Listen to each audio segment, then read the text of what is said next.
ನಮಸ್ತೆ ಫ್ರೆಂಡ್ಸ್, ಇವತ್ತು ನಾವು ಧರ್ಮಸ್ಥಳ ಟ್ರಿಪ್ ಹೋಗಿದ್ರ ಬಗ್ಗೆ ಬ್ಲಾಗ್ ಇದೆ. ಧರ್ಮಸ್ಥಳ ಟ್ರಿಪ್ನ ಬೇಗನೆ ಹೊರಟ್ವಿ.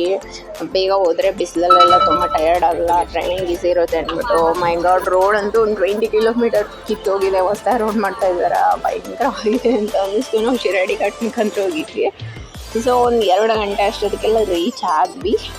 ಫಸ್ಟು ಊಟಕ್ಕೆ ಹೋದ್ವಿ. ಊಟ ಕ್ಲೋಸ್ ಆಗಿಬಿಡುತ್ತೆ, ಫಸ್ಟ್ ಪ್ರಸಾದ ಅಂತ ಅನ್ನಿಸ್ತು. ಹೋದ್ವಿ, ಪ್ರಸಾದ ತಿಂಗೋಡು ಬಿಸಿಲಲ್ಲಿ ಮತ್ತೆ ರಿಟರ್ನ್ ರೂಮ್ಗೆ ಹೋಗೋಣ ಅಂತ ರೂಮ್ ಬುಕ್ ಮಾಡೋಣ ಅಂತ ಹೊರಟ್ವಿ.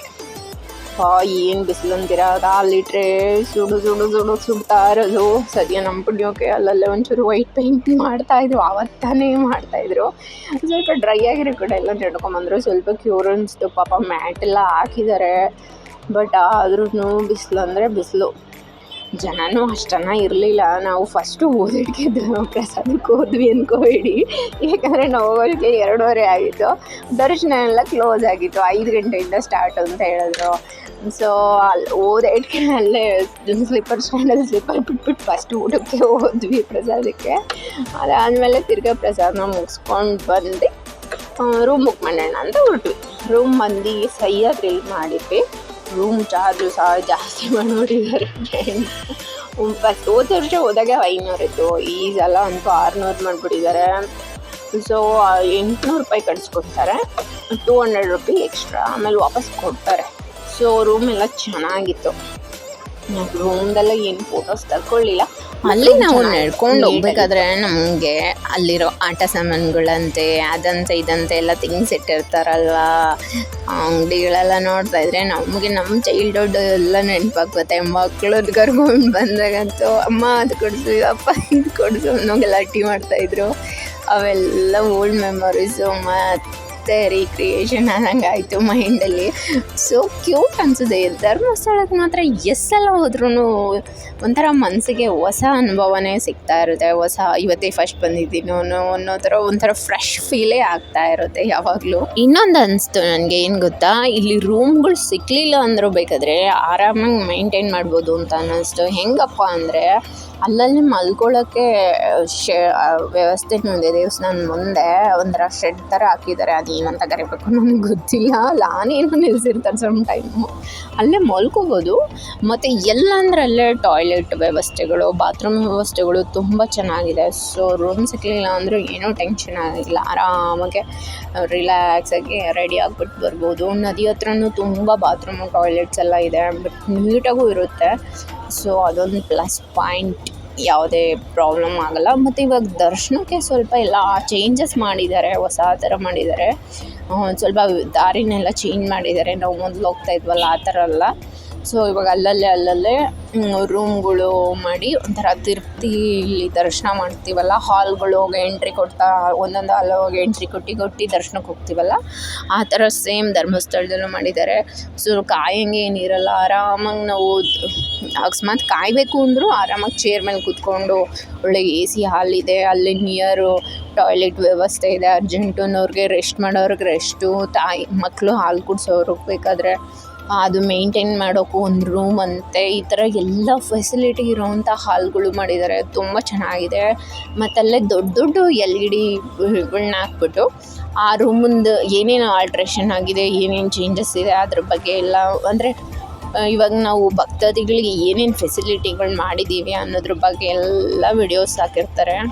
ಹಾಗೆ ಹೋಗಬೇಕಾದ್ರೆ ಇಲ್ಲಿ ಅಂಗಡಿಗಳಿದೆಯಲ್ಲ, ಆಟ ಸಾಮಾನುಗಳಂತೆ, ದೇವ್ರ ಸ್ಟ್ಯಾಚ್ಯೂಸು, ದೀಪಗಳು, ಈ ಥರ ತುಂಬ ವಸ್ತುಗಳನ್ನ ಇಟ್ಟು ಸೇಲ್ ಮಾಡ್ತಾ ಇರ್ತಾರೆ. ಅದ್ರೊಳಗೆ ಹೈಲೈಟಾಗಿ ಕಾಣೋದು ಅಂದರೆ ಆಟ ಸಾಮಾನುಗಳು. ನಾವು ಎಷ್ಟೇ ದೊಡ್ಡವರಾದ್ರೂ ಆ ಅಂಗಡಿಗಳು ನೋಡ್ದಂಗೆ ನಮಗೆ ಚೈಲ್ಡ್ಹುಡ್ ಥರನೇ ಮೆಮೊರೀಸ್ಗಳು ನಮಗೆ ಮತ್ತು ಮೈಂಡಲ್ಲಿ ಹಂಗೆ ರೀಕ್ರಿಯೇಟ್ ಆಗ್ತಾ ಇರುತ್ತೆ. ಅದೆಂಥ ನೆನಪುಗಳು. ನಮ್ಮ 90ಸ್ಗಂತೂ ನಾವು ಕೆಲವರು ಮಾತ್ರ ಆಟ ಸಾಮಾನುಗಳು ಇದೆಲ್ಲ ಕೊಡಿಸ್ತಾಯಿದ್ರು ಪೇರೆಂಟ್ಸು. ಆವಾಗಿನ ಕಾಲದಲ್ಲಿ ಅಷ್ಟಾಗಿ ಕೊಡಿಸ್ಲಿಲ್ಲ ಅಂದರೂ ಪರವಾಗಿಲ್ಲ. ಅಟ್ಲೀಸ್ಟ್ ಹೆಚ್ಚಂದರೆ ಕೆಲವರು ಒಂದಾದರೂ ತೊಗೋತಾಯಿದ್ರು, ಇನ್ನು ಕೆಲವರಿಗೆ ಜಾಸ್ತಿ ಸಿಗೋ ಅವಕಾಶ ಇರ್ತಿತ್ತು. ನಮಗಂತೂ ಇರಲಿಲ್ಲ. ಸೊ ನಾವು ಕಣ್ಣಲ್ಲಿ ನೋಡ್ತಾನೇ ಆಟ ಆಡೋ ಥರ ಅನುಭವನ ಕಲ್ಪನೆ ಮಾಡಿಕೊಂಡು ಫೀಲ್ ಮಾಡ್ತಾಯಿದ್ವಿ. ಸೊ ಈಗಲೂ ಅಷ್ಟೇ ಅದೇ ಫೀಲಿಂಗ್ಸು, ಅದೇ ಭಾವನೆಗಳೆಲ್ಲ ಬರ್ತಾಯಿತ್ತು. ಸೊ ನಾವು ತೊಗೊಂಡಿದ್ದಾಗ್ಬೋದು, ನಮ್ಮ ನೆಕ್ಸ್ಟ್ ಜನ್ರೇಷನ್ ನಮ್ಮ ಮಕ್ಕಳಂತೂ ತುಂಬ ಲಕ್ಕಿಯಾಗಿರ್ತಾರೆ. ಅವ್ರಿಗೆಲ್ಲ ನಾವು ತ್ಯಾಗ ಮಾಡಿರ್ತೀವಿ, ನಮಗೆ ಸಿಗ್ದಿದ್ದು ನಿಮಗೆ ಸಿಗಬೇಕು ಅಂದ್ಬಿಟ್ಟು ಎಲ್ಲ ಕೊಡಿಸ್ತೀವಿ. ಆ ಮೆಮೊರಿಗಳೆಲ್ಲ ಸ್ವೀಟ್ ಮೆಮೊರೀಸ್ ಎಲ್ಲ ಮತ್ತೆ ಬರ್ತಾಯಿತ್ತು. ಸೊ ಅದಾದಮೇಲೆ ನಾವು ರೂಮ್ ಬುಕ್ ಮಾಡಿ 1 ಅವರ್ ರೆಸ್ಟ್ ಮಾಡಿ ನದಿಗೆ ಬಂದ್ವಿ ಸ್ನಾನಕ್ಕೆ. ವಾವ್, ನದಿಲಂತೂ ಜನಗಳು ತುಂಬ ಕಡಿಮೆ ಇದ್ದರು, ನೀರು ಸಣ್ಣ ಪ್ರಮಾಣದಲ್ಲಿ ಹರಿತಾಯಿತ್ತು. ಸೊ ನಿಂತ ನೀರಲ್ಲಂದರೆ ಸ್ನಾನ ಮಾಡೋದು ಸ್ವಲ್ಪ ಹಿಂಸೆ ಅನಿಸುತ್ತೆ, ಹರಿತಾ ಇದ್ದರೆ ಪ್ರಾಬ್ಲಮ್ ಇಲ್ಲ. ಅದಾದಮೇಲೆ ನಾವು ಅಲ್ಲಿಂದ ಹೊರಟಿದ್ದು ಸೂರ್ಯಗ್ರಾಮಕ್ಕೆ 4 ಗಂಟೆ ಮೇಲೆ ದರ್ಶನ ಸ್ಟಾರ್ಟ್ ಆಗುತ್ತೆ. ಸೊ ಇಲ್ಲಿ ನಮ್ಮದೊಂದು ಹರಕೆ ಇತ್ತು, ಹರಕೆನ ತೀರಿಸಿದ್ವಿ.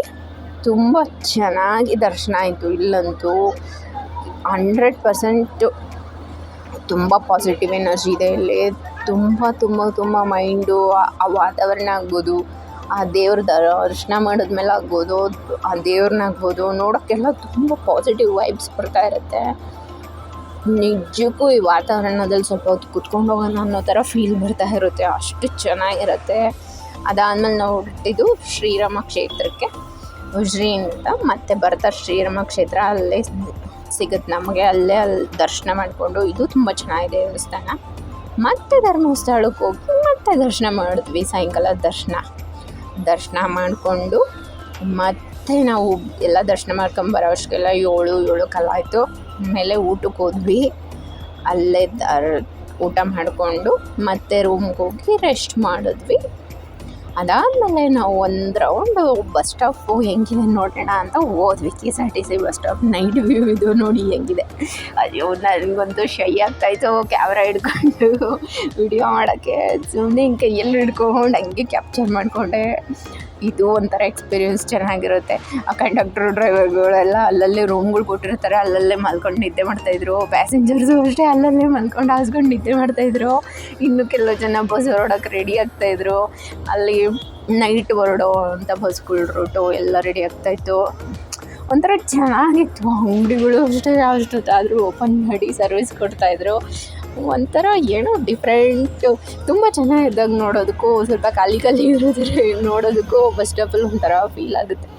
ಸೊ ಇಲ್ಲೇ ಒಂದು ರೌಂಡ್ ಬಸ್ ಸ್ಟಾಪೆಲ್ಲ ಹಿಂಗಿದೆ ಅಂತ ನೋಡಿಕೊಂಡು, ಇದು ಸಹ ನಮಗೆ ಚೈಲ್ಡ್ಹುಡ್ ಮೆಮೊರಿನೇ ಕೊಡುತ್ತೆ. ಈ ಬಸ್ ಸ್ಟಾಪ್ನಲ್ಲಿ ನೋಡಿದಾಗ ಒಂಥರ ಹಳೆಯ ನೆನಪುಗಳೆಲ್ಲ ಮತ್ತೆ ರಿಟರ್ನ್ ಬರ್ತಾ ಇರುತ್ತೆ. ನಾವು ಅವಾಗೆಲ್ಲ ಬಸ್ಸಲ್ಲೇ ಅಲ್ವಾ ಧರ್ಮಸ್ಥಳ ಬರ್ತಾ ಇದ್ದಿದ್ದು. ಆ ಫೀಲೆಲ್ಲ ಮತ್ತೆ ರಿಟರ್ನ್ ನಮಗೆ ಮೈಂಡಲ್ಲಿ ಹಂಗೆ ಕ್ರಿಯೇಟ್ ಆಗ್ತಾಯಿತ್ತು. ಧರ್ಮಸ್ಥಳದಲ್ಲಿ ನಮಗೆ ಇನ್ನೂ ಏನೇನು ಸಿಗುತ್ತೆ ಅಂದರೆ, ನಮಗೆ ಅಣ್ಣಪ್ಪ ಬೆಟ್ಟ ನೋಡ್ಬೋದು, ಬಾಹುಬಲಿ ಬೆಟ್ಟ ನೋಡ್ಬೋದು, ಅದಾದಮೇಲೆ ಕಾರ್ ಮ್ಯೂಸಿಯಮ್ ನೋಡ್ಬೋದು, ಮತ್ತು ಇನ್ನೊಂದು ಮ್ಯೂಸಿಯಮ್, ಹಳೆ ವಸ್ತುಗಳ ಮ್ಯೂಸಿಯಮ್ಮು ಸಹ ಇದೆ, ಅದು ನೋಡ್ಬೋದು. ಈ ಥರ ಎಲ್ಲ ನೋಡೋಕ್ಕೆ ತುಂಬ ಪ್ಲೇಸಸ್ನ ನಾವು ಕವರ್ ಮಾಡ್ಬೋದು. ಬಟ್ ಒಂದ್ಸಲ ನಾವು ವರ್ಷಕ್ಕೊಂದ್ಸಲ ಹೋಗ್ತೀವಲ್ವ, ಅವಾಗ ನೋಡಿರ್ತೀವಿ. ಪದೇ ನೋಡ್ಬೇಕಂತ ಏನು ಫೀಲ್ ಆಗಲಿಲ್ಲ. ಸೊ ಟಯರ್ಡ್ ಆಗಿರ್ತೀವಲ್ಲ, ಹೋಗಿ ರೂಮಲ್ಲಿ ರೆಸ್ಟ್ ಮಾಡೋಣ ಅಂದ್ಬಿಟ್ಟು ಹೋದ್ವಿ. ಇನ್ ಕೇಸ್ ಯಾರಾದರೂ ನೋಡಿಲ್ಲ ಅಂದರೆ ನೋಡ್ಬೋದು ಅನ್ನೋ ಒಂದು ವಿಷಯದ ಬಗ್ಗೆ ಹೇಳಿದೆ ಅಷ್ಟೇ. ನಾವು ಹಿಂಗೆ ಬಸ್ ಸ್ಟಾಪೆಲ್ಲ ಒಂದು ರೌಂಡ್ ಸುತ್ತು. ನಿಜಕ್ಕೂ ಬಸ್ ಸ್ಟಾಪು ನೋಡ್ಬೋದು, ಯಾಕಂದರೆ ಇದು ಒಂಥರ ಎಕ್ಸ್ಪೀರಿಯೆನ್ಸ್ ಚೆನ್ನಾಗಿತ್ತು. ಅಲ್ಲಿ ಐಸ್ ಕ್ರೀಮು ಏನಾದರೂ ತಿಂಡಿ ತಿನ್ಕೊಂಡು ಬಸ್ ಸ್ಟಾಪೆಲ್ಲ ಒಂದು ರೌಂಡ್ ಹೊಡಿತಾಯಿದ್ರೆ ನಾವು ಎಷ್ಟು ದೊಡ್ಡವರಾಗಿದ್ರು, ಎಷ್ಟು ಪುಟ್ಟ ಮಕ್ಕಳು ಅನ್ನೋ ಥರ ಫೀಲ್ ಆಗ್ತಾಯಿತ್ತು. ಮಿಸ್ ಮಾಡ್ದಿರ ನೀವು ಸಹ್ಯಾದ್ರಿ ಅಥವಾ ರಜತಾದ್ರಿ ಗೆಸ್ಟ್ ಹೌಸ್ ಹತ್ರ ರೂಮ್ ಬುಕ್ ಮಾಡಿದರೆ ಈ ನೈಟ್ ಎಕ್ಸ್ಪೀರಿಯೆನ್ಸ್ನ ಮಾಡಿ, ತುಂಬ ಚೆನ್ನಾಗಿರುತ್ತೆ. ಏನಾದರೂ ಸ್ನ್ಯಾಕ್ಸ್ ಹಿಡ್ಕೊಂಡು ಬಸ್ ಸ್ಟಾಪೆಲ್ಲ ಒಂದು ರೌಂಡ್ ಸುತ್ತೋದು, ಆ ಬಸ್ಗಳಿಂದ ಒಂದೇ ಎಲ್ಲ ಒಂದು ರೌಂಡು ನೋಡ್ತಾಯಿದ್ರೆ ಏನೋ ಒಂಥರ ಚೆನ್ನಾಗಿರುತ್ತೆ. ನಮ್ಮ ಚೈಲ್ಡ್ಹುಡ್ ಮೆಮೊರೀಸ್ ಎಲ್ಲ ಮತ್ತೆ ಫೀಲ್ ಮಾಡಿದ್ವನೋ ಅಂತ ಅನುಭವ ಆಗುತ್ತೆ. ಮತ್ತೆ ರೂಮ್ಗೆ ಹೋಗಿ ಮಲ್ಕೊಂಡು ಬೆಳಗ್ಗೆ 5 ಗಂಟೆಗೆಲ್ಲ ಎದ್ದು ರೆಡಿಯಾಗಿ 6:30 ದರ್ಶನಕ್ಕೆ ಹೋದ್ವಿ. ತಿರುಪತಿ ಟೈಪ್ ಮಾಡಿದ್ದಾರೆ, ಆರಾಮಾಗಿ ಕೂತ್ಕೊಂಡು ರಿಲ್ಯಾಕ್ಸಾಗಿ ಹೋಗಿ ದರ್ಶನ ಮಾಡ್ಬೋದು. ನಮಗೆಲ್ಲ ಒಂದು 20 ಮಿನಿಟ್ಸಲ್ಲೆಲ್ಲ ದರ್ಶನ ಆಯಿತು. ಚೆನ್ನಾಗಾಯಿತು ದರ್ಶನ, ಯಾಕಂದರೆ ನಾವು ವೀಕ್ ಎಂಡಲ್ಲಿ ಹೋಗಿರಲಿಲ್ಲ, ಮಿಡಲಲ್ಲಿ ಹೋಗಿದ್ದು. ಚೆನ್ನಾಗಿ ದರ್ಶನ ಆಯಿತು, ಆದರೂ ಚೆನ್ನಾಗಿದ್ರು. ಅದಾದಮೇಲೆ ಬಾಹುಬಲಿ ಬೆಟ್ಟಕ್ಕೆ ಹೋದ್ವಿ. ಬಾಹುಬಲಿ ಬೆಟ್ಟದ ಒಂದು ಸೂಪರ್ ವ್ಯೂ ನೋಡಿ. ಇದು ಆಲ್ಮೋಸ್ಟ್ ಒಂದು 7:30, 7:30, 8 ಗಂಟೆ ವ್ಯೂಸ್ ತುಂಬ ಚೆನ್ನಾಗಿತ್ತು. ಅಲ್ಲೂ ಎಲ್ಲ ದರ್ಶನ ಮಾಡಿಕೊಂಡು ಬಾಹುಬಲಿ ಬೆಟ್ಟ ಸುತ್ತ ವ್ಯೂಸ್, ಮಂಜು ಬೇರೆ ಕವದಿತ್ತು. ಈ ಬೇಸಿಗೆಲ್ಲೂ ಮಂಜು ಎಷ್ಟಿತ್ತು ಗೊತ್ತಾ, ಸೂಪರ್ ಆಗಿತ್ತು. ನೆಕ್ಸ್ಟ್ ನಾವು ಟಿಫನ್ ಮಾಡಿಕೊಂಡು ಸೌತಡ್ಕ ಗಣಪತಿಗೆ ಹೋದ್ವಿ. ಅಲ್ಲಿ ಬರಬೇಕಾದ್ರೆ ನಾವು ಲಕ್ಷ್ಮೀ ದೇವಸ್ಥಾನ ಒಂದಿತ್ತು, ಅಲ್ಲೂ ದರ್ಶನ ಮಾಡಿದ್ವಿ, ತುಂಬ ಚೆನ್ನಾಗಿತ್ತು. ಅದಾದ್ಮೇಲೆ ನೆಕ್ಸ್ಟ್ ನಾವು ಹೊರಟಿದ್ದು ಕುಕ್ಕೆ ಸುಬ್ರಹ್ಮಣ್ಯ ಟೆಂಪಲ್ಗೆ. ಕುಕ್ಕೆ ಸುಬ್ರಹ್ಮಣ್ಯ ಟೆಂಪಲಲ್ಲಿ ಒಂದು 10:30 ಅಷ್ಟೊತ್ತಿಗೆಲ್ಲ ರೀಚ್ ಆದ್ವಿ. ಅಲ್ಲೂ ಆರಾಮಾಗಿ ನೀಟಾಗಿ ದರ್ಶನ ಆಯಿತು, ಬೇಗನೆ ಆಯಿತು, ಕ್ಯೂನೇ ಇರಲಿಲ್ಲ. ಆಮೇಲೆ ಆದಿ ಸುಬ್ರಹ್ಮಣ್ಯ ದೇವಸ್ಥಾನಕ್ಕೆ ಹೋಗಿ ಅಲ್ಲೂ ದರ್ಶನ ಮಾಡಿ ಬರಬೇಕಾದ್ರೆ ನಮಗೆ ಇಲ್ಲಿ ಬಸವೇಶ್ವರ ದೇವಸ್ಥಾನ ಬಸವನ ಮೂಲೆ ಅಂತಿದೆ, ಇಲ್ಲೂ ಸಹ ಚೆನ್ನಾಗಿದೆ ದೇವಸ್ಥಾನ. ಇದು ಕುಕ್ಕೆಯಿಂದ ತುಂಬ ನಿಯರ್ ಇದೆ, ಮೇನ್ ರೋಡ್ಗೆ ಒಂದು 2 ಕಿಲೋಮೀಟ್ರ್ ಡಿಸ್ಟೆನ್ಸಲ್ಲಿದೆ. ಇಲ್ಲಿ ಬಸವಣ್ಣನ ತಲೆ ಮೇಲೆ ಲಿಂಗು ಇದೆ. ನೀವು ಕುಕ್ಕೆ ಸುಬ್ರಹ್ಮಣ್ಯ ಸ್ವಾಮಿ ದರ್ಶನ ಮಾಡಿಕೊಂಡು ನೀವು ಬೆಂಗಳೂರು ಕಡೆ ಬರಬೇಕಾದ್ರೆ ಈ ಟೆಂಪಲ್ ಸಿಗುತ್ತೆ. ಮೇನ್ ರೋಡಿಂದ ಜಸ್ಟ್ 1 ಕಿಲೋಮೀಟ್ರ್ ಡಿಸ್ಟೆನ್ಸಲ್ಲಿದೆ, ಆರಾಮಾಗಿ ದರ್ಶನ ಮಾಡ್ಬೋದು. ಯಾರಾದರೂ ಗೊತ್ತಿಲ್ಲ ಅಂದರೆ ಎಕ್ಸ್ಪೀರಿಯನ್ಸ್ ಮಾಡಿ. ಆಮೇಲೆ ನಾವು ಬೆಂಗಳೂರು ಕಡೆ ಬರ್ತಾ ಅಲ್ಲೇ ಶಿರಾಡಿಘಟ್ಟಲ್ಲಿ ಚೌಡೇಶ್ವರಿ ತಾಯಿ ದೇವಸ್ಥಾನಕ್ಕೆ ಹೋಗ್ಬೇಕಾದ್ರೂ ದರ್ಶನ ಮಾಡಿದ್ವಿ, ಬರಬೇಕಾದ್ರೂ ದರ್ಶನ ಮಾಡ್ಕೊಂಡು ಬಂದ್ವಿ. ನಮಸ್ತೆ ಫ್ರೆಂಡ್ಸ್, ವಿಡಿಯೋ ನೋಡಿದ್ದಕ್ಕೆ ನೀವು ಧರ್ಮಸ್ಥಳ ಹೋದಾಗ ಈ ಪ್ಲೇಸೆಲ್ಲ ನೀವು ಎಕ್ಸ್ಪೀರಿಯನ್ಸ್ ಮಾಡ್ಬೋದು, ದೇವ್ರ ದರ್ಶನ ಪಡಿಬೋದು ಅಂತ ಒಂದು ಚಿಕ್ಕ ಪ್ರಯತ್ನ ಮಾಡಿ ಈ ವಿಡಿಯೋ ಮಾಡಿದ್ದೀನಿ. ನಿಮ್ಗೆ ಇಷ್ಟ ಆದರೆ ಲೈಕ್ ಮಾಡಿ.